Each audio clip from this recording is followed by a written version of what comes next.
name in the hat. And he essentially had it all set and ready to go. Something happened here. He immediately had a name in the hat and had it all set and ready to go. And so, yeah, it's sorry about that. We just I got a bump.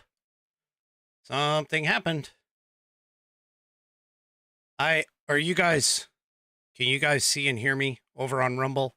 Because my Rumble is still playing.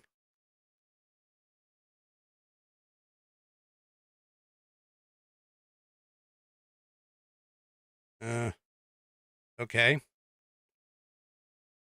me see if... Am I still online? Okay, so I'm still here. I still see some of them. Yeah, I glitched for a second, it looks like. I don't know why, but I did. Something bounced, and I'm getting my warnings and everything. Let me see. Yeah, I don't know what happened. Anyway, yeah, it bounced for a minute. But I'm good to go. All right, so where was I? Okay, I'll just pick up where I was. Okay, so these meetings come after it was revealed that a California woman told police that Hegseth supposedly sexually assaulted her in 2017 after he took her phone and refused to let her leave the hotel room, according to a detailed 22-page report released after a public records request. Identified as Jane Doe, okay,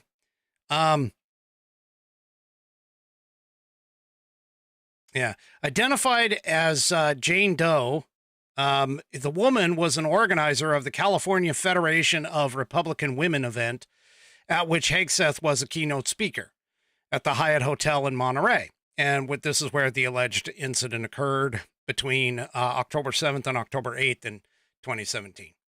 So anyway, there you go. I mean, you know about as much about it as all, and there's some more in the piece here talking about how Jane Doe was at the hotel bar drinking alcohol with coworkers.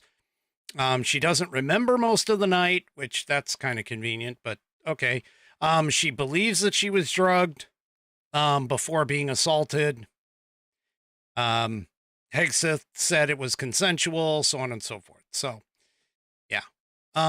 Anyway, we'll just have to kind of see what goes on here with all of that, but there you go. So he likely will get through in terms of that whole thing. So that's cool. That's basically cool as far as that goes. You know, again, every single one of these people, they're going to have skeletons in their closet. They're going to have some challenges. They're going to have some things that are going on in this particular scenario. Well, the Joe Biden administration, or the Harris administration, is going to continue to try and set out some landmines, some minefields for Trump to have to deal with when he gets into office. And according to the New York Post, immigration being one of the major reasons as to why he got elected, Trump, that is because of this entire situation that's going on at the border. Well, according to the New York Post, the Biden admin is quietly loosening their immigration policies before Trump takes office, including allowing migrants to skip their ICE check-ins in New York City.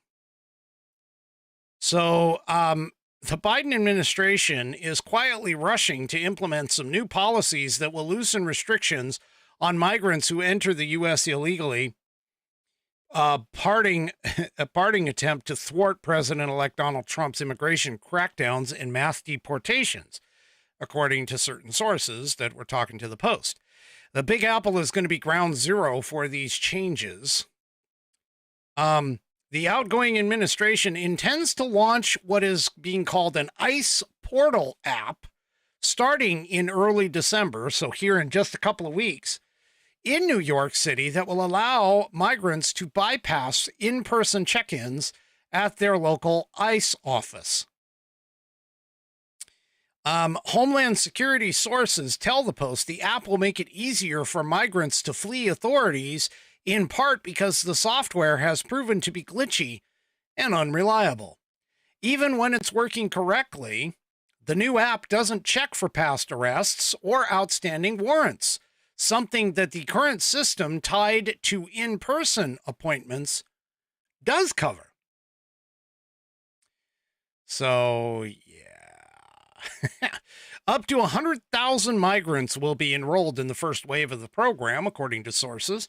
That's just one of a handful of initiatives, I should say, being pushed through before Inauguration Day, including allowing migrants to contest government orders to undergo electronic tracking while they await their immigration appointments.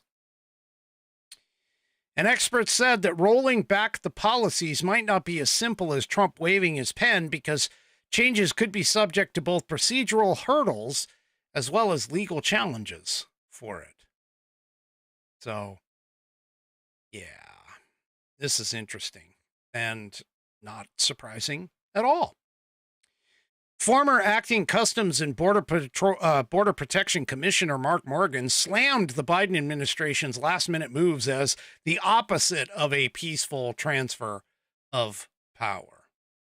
So he said, this is an obstructionist transition. He continued and said, what they're trying to do in the last final day, they're going to try and put up as many roadblocks and obstacles and throw as many grenades as they can on their way out. Yep. So there you go. The Biden administration says one thing, does another. Typical Democrats. That's what they all do. They all do that. Well, you remember that big piece of land that I told you about last night in terms of Texas? Had, 1,400 acres that they were willing to put up. Maybe it was the night before. I don't remember. But anyway, the point being here is that I also made a comment that, hey, Tom Homan should go ahead and, announce that he's going to use that he's going to take care of that he's going to take that gift and be, yep, I'm happy with this. Well, guess what? Tom Homan has done exactly that.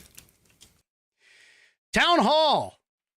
Homan says they'll absolutely use the land Texas offered for the deportation operation. Yep. So, Tom Homan said Wednesday the incoming administration will absolutely use the land Texas has offered for its mass deportation operation. Homan said on the Ingram angle, we absolutely will. And when we find somebody, a targeted enforcement operation, when they get arrested, they'll be detained.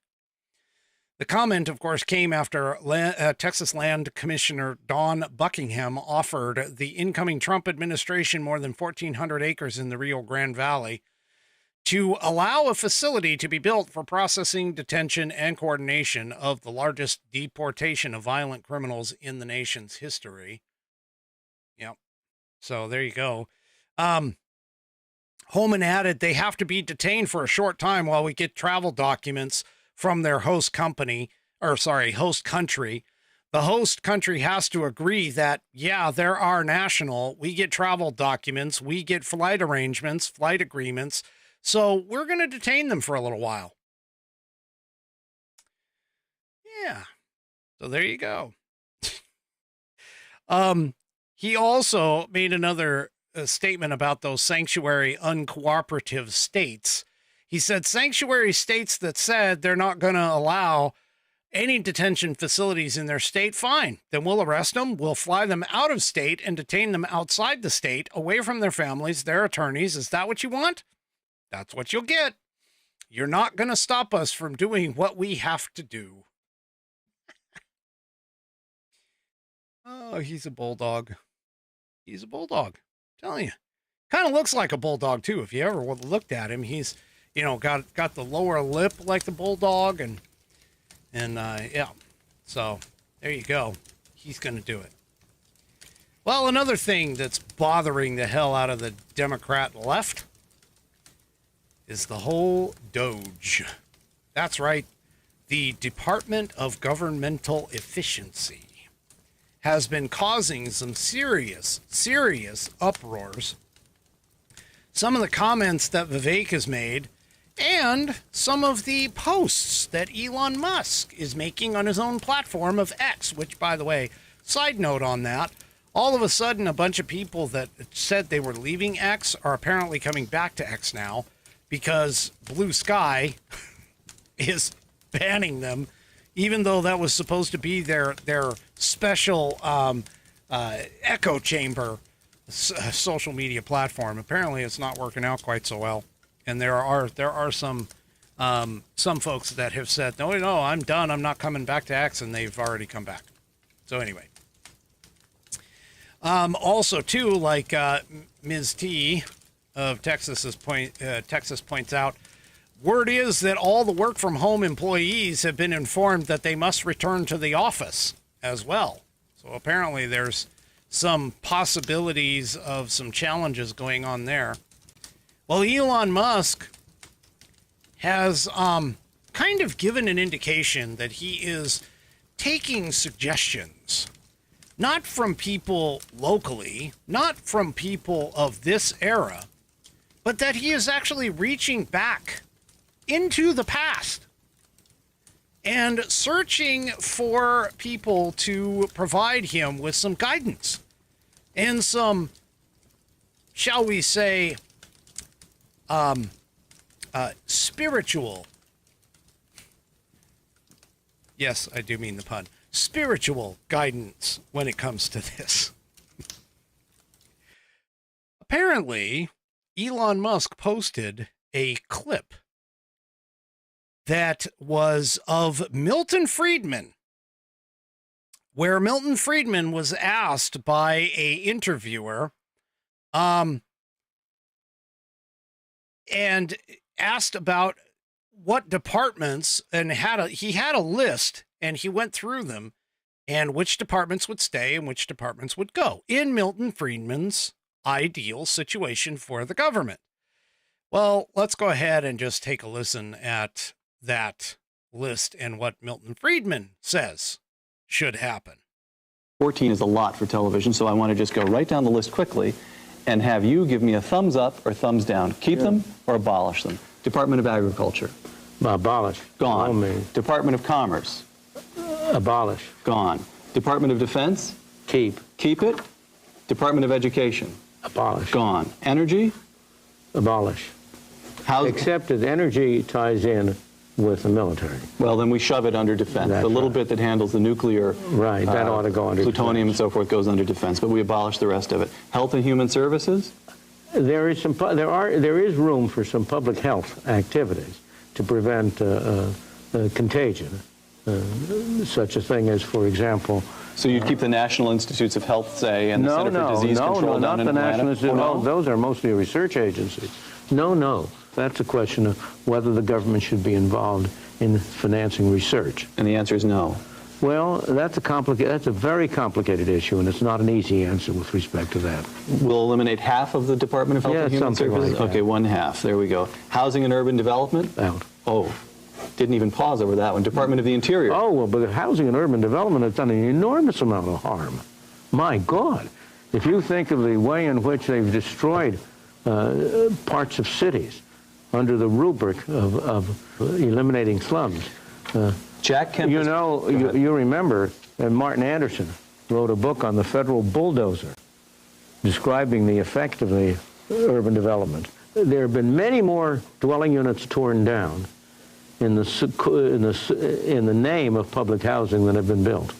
Jack Kemp has proposed selling to the current inhabitants of public housing their unit, their townhouse, their apartment for $1 a piece, and just shifting the ownership to the people who live in it. If you got rid of the Department of Housing and Urban Development, it would be worth doing that. All right, done. That's gone. Department of the Interior. your beloved National Park Service? Well, given the problem there is, you first have to sell off all the land that the government owns. But that's what you should do. But it could be done pretty quickly. It could be done. You should do that. There's no reason for the government to own. The government now owns something like 1/3 of all the land in the country. And that's too much. Should go down to zero. Should go down to, well, not entirely zero. They ought to own the land on which government buildings are. Okay, terrific. Department of Justice. Oh, yes. Keep that one. Keep that one. Labor. No. Gone. State. Keep. Keep it. Transportation. Gone. Gone. The Treasury? You have to keep it to collect taxes. All right, collect taxes through the Treasury. Veterans Affairs? You can regard the Veteran Affairs as a way of paying essentially salaries for services of those who have been in the armed force. But you ought to be able to get rid of it. You should be able to just pay it off. Pay it off. Pay off lump sums, perhaps. That's right. And just get rid of it. Okay, Milton Friedman, if you are made dictator for one day, the next day the American government... No, I don't want to be made dictator. You wouldn't? I don't believe in dictators. Okay. I believe we want to bring about change by the agreement of the citizens. I don't believe in arbitrary rule. Let me put it this way then. If we can't persuade the public that it's desirable to do these things, we have no right to impose them, even if we had the power to do it. All right. From 14 departments down to four and a half. Fundamental functions. What are its fundamental functions? Preserve the peace, defend the country. All right. Provide a mechanism whereby individuals can adjudicate their disputes.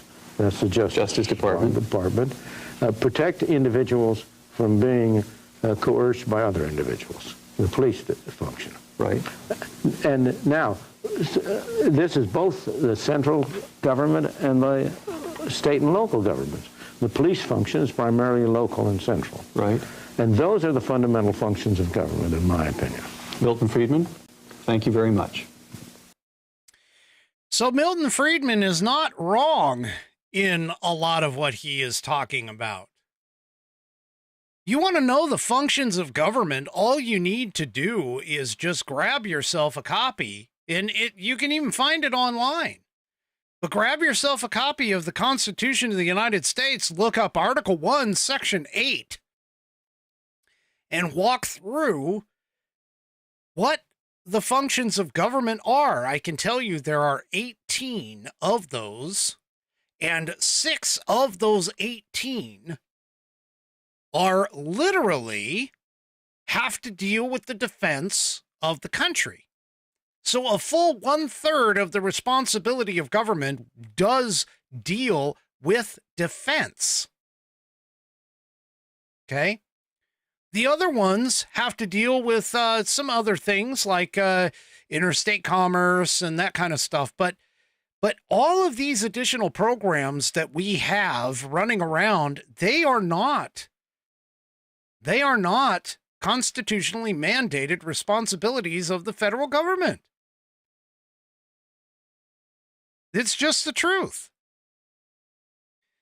And as Milton Friedman talked about, the Department of Housing and Urban Development caused an enormous amount of harm, and he's right on that. But Elon Musk not only talks about that, he also posted a video. I'm not going to show it to you right now, but in this video, Milton Friedman's talking about the pencil and how the pencil brought people together that normally wouldn't be, but because of capitalism, because of the free market and the ability to create this pencil, okay, that's what should be in charge of the businesses. So again, most of the stuff that we have that we consider to be governmental responsibilities actually are not. And even if they aren't federal government responsibilities, whether or not they fall to the states as a responsibility is in the interest of each individual state. Not everything has to be federal government run or federal government controlled. That's the part of the basis of our system of government, is the fact that The closer you get to the people, the more control can be enacted. But the farther away, the less control. Meaning that the federal government realistically should be the bare bones minimum that would be required in order to do the simple functions that Friedman talked about. That is exactly where conservatives, and especially strict constitutionalist conservatives such as myself, really push for. You know, again, he even mentions the Department of the Interior. He talks about selling off all of the federal land, except on which the federal buildings reside.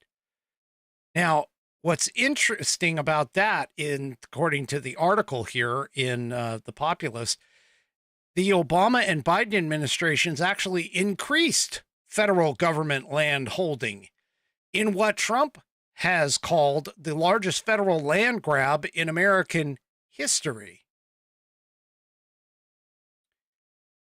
However, the Department of Justice, the State Department, the Treasury, those ones are ones that he picked. Because again, these are all pieces that are part of the government's purview. Now, while Musk is, potentially not going to necessarily implement all of these suggestions, but it does indicate that Elon Musk is putting some very, very specific thought into it. And let's face it, any time that you can irritate the left, pretty much you might want to think about taking it. Anyway, now, granted, something like this, of course, is going to take time. It's not something that Vivek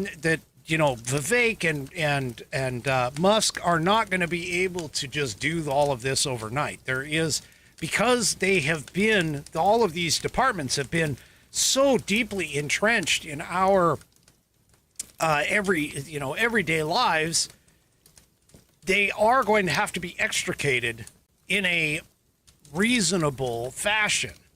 Okay. But even like Robert F. Kennedy Jr.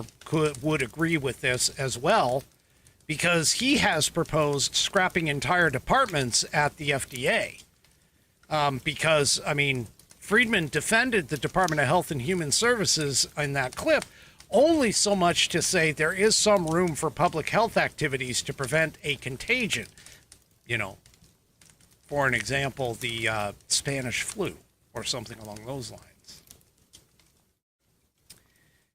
But there's a lot that can be trimmed in this entire situation. And it looks like, at least as far as Elon Musk is concerned, he is looking to dig deep. And I'm kind of glad, honestly, that he's looking at Milton Friedman. He should also look at Thomas Sowell. Thomas Sowell and Milton Friedman are two of some of the greatest minds of the modern era.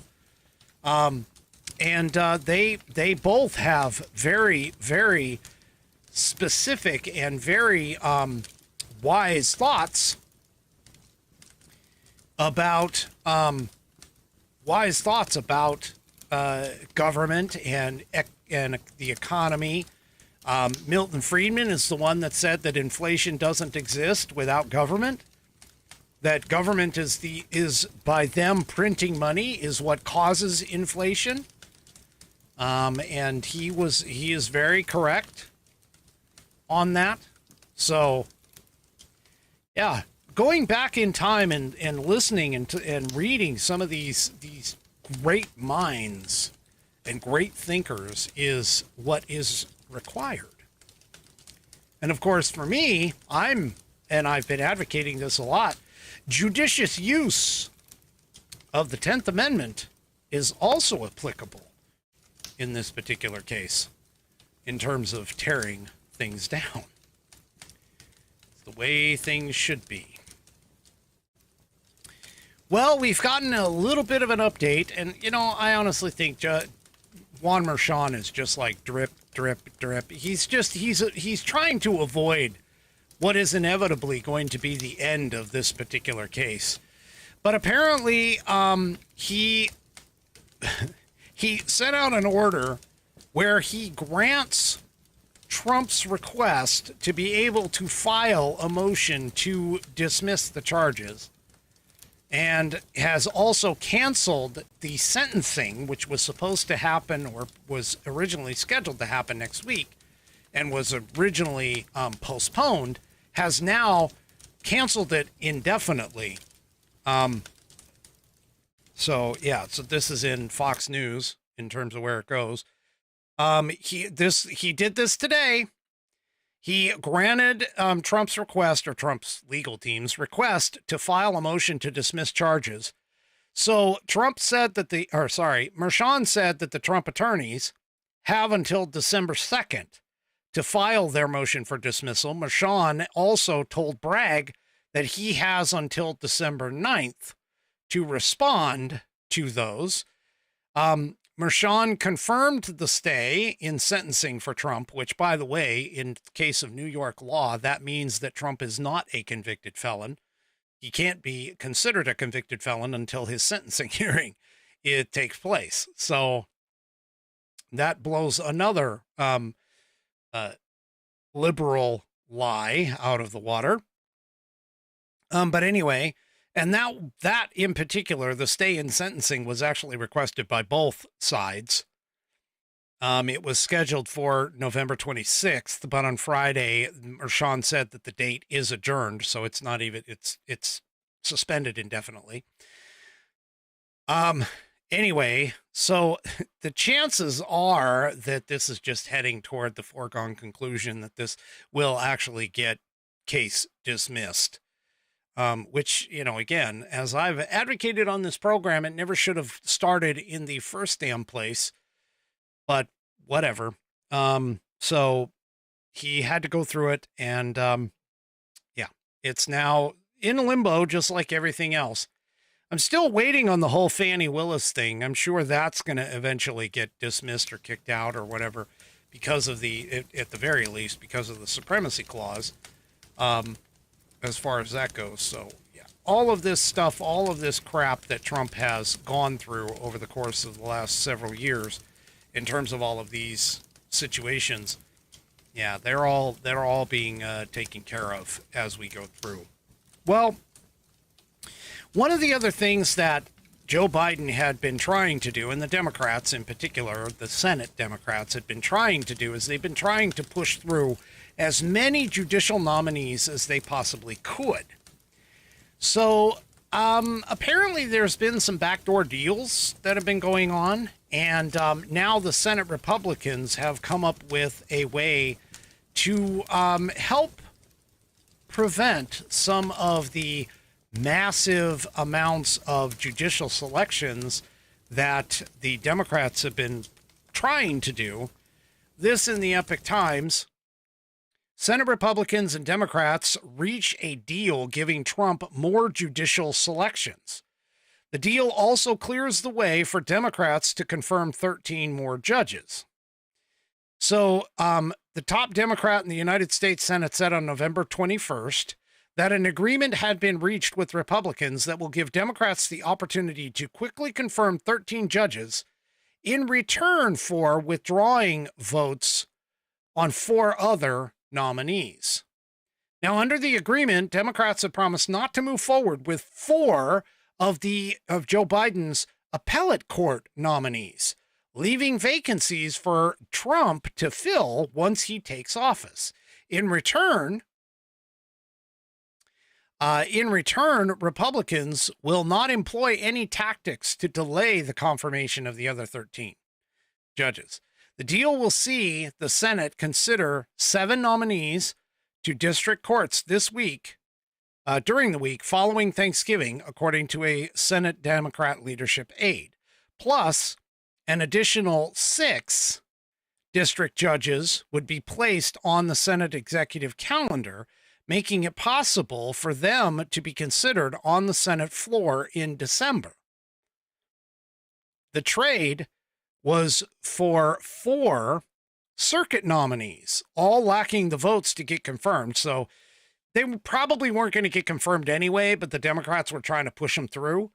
And the idea was that they would have more than triple the number of additional judges moving forward, said a spokesperson for the Senate Majority Leader, Chuck Schumer.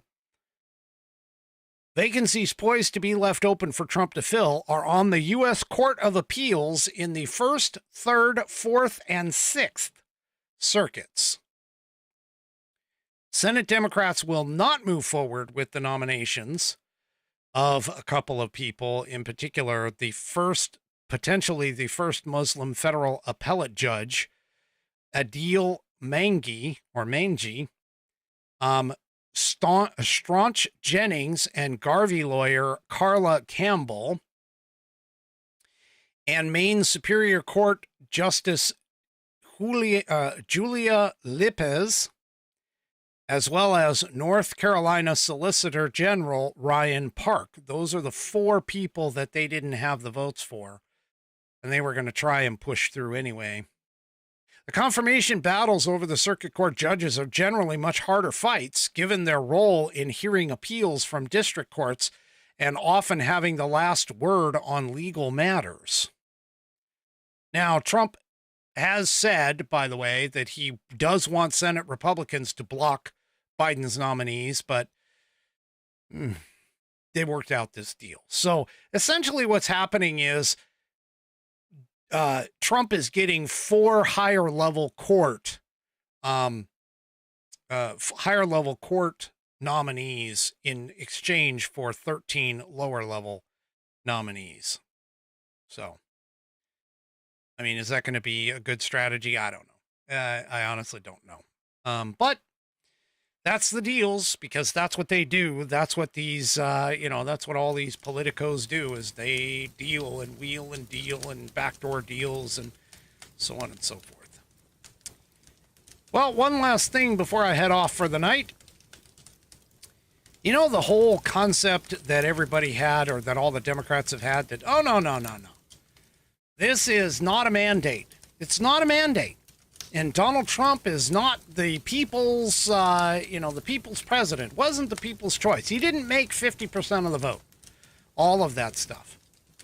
Well, this, in the Daily Wire, proves that it's not quite the situation. So 53% of Americans approve of Trump's second term's plans, according to a Pew Research poll. Americans trust Trump the most on the economy, law enforcement, and criminal justice. Americans are expressing warmer feelings toward President-elect Donald Trump after his 2024 election victory than what happened after 2016 and 2020, according to the survey results. They were published by the Pew Research Center today. A majority of Americans, 53%, said that they approve of Trump's plans for his second term. Well, wait a minute. I thought the whole, Project 2024, or Project 2025, Project 2025 was like, nobody wanted that. Yeah.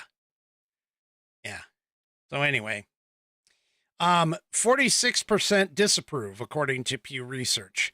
The survey, which received responses from more than 9,500 adults from November 12th to November 17th, showed that Americans expressed the most confidence in Trump's ability to handle economic policy, 59%, law enforcement and criminal justice, 54%, immigration, 53%, and foreign policy, 53%. On the issues of abortion and unifying the country, however, fewer Americans express confidence in Trump's plans. 45% are confident in Trump's handling of abortion, while 41% are confident that he can unite the country. I don't think either one of them really matters. Either one of those two, to be honest with you, really matters. Because, as I pointed out on this program, abortion is a state's issue. It's always going to be a state's issue. So why would you be asking if the federal government would be involved? Anyway. So Pew also asked respondents to indicate how they felt about Trump, ranging from very warm, cold, and very cold. 43% of respondents said that they felt warm or very warm toward Trump, a significant increase from 34% after the 2020 election and 36% after the 2016 election. So these are positive results, folks. This is showing there is a shift in the American populace and their thoughts about what direction the country should be going in. It's little things like this that give me, well, let's just say a warm, fuzzy feeling about America and the Americans who are choosing now to jump onto the Donald Trump train. All right, folks, that is it for me for this evening. Tomorrow night is Saturday, so that means we are 1 hour later, 6 p.m. Pacific, 9 p.m. Eastern time. And I've got a special guest on tap for tomorrow night's show. Also, we're going to divest or divert from politics for tomorrow night, for at least a majority of it. So come back and see who my special guest is tomorrow night. Again, 6 p.m. Pacific, 9 p.m. Eastern time, right here on American Perspective. Don't forget, if you haven't already, head on over to rumble.com, get yourself an account. It is free. And once you are signed up and signed in, search up the American Perspective channel and hit that green follow button to be notified every time that I go live. Also, too, before you take off, make sure you flip those thumbs up buttons, those like buttons, etc. And make sure that these videos get higher up in the rankings, because I would love to expand my reach and my followers. Have a great rest of your evening. Thank goodness the wind didn't take me down. Not totally. Anyway, we will see you tomorrow night. Have a great rest of your evening, and good night, everybody. The previous broadcast was produced and is owned by Active Eye Media LLC. All rights reserved.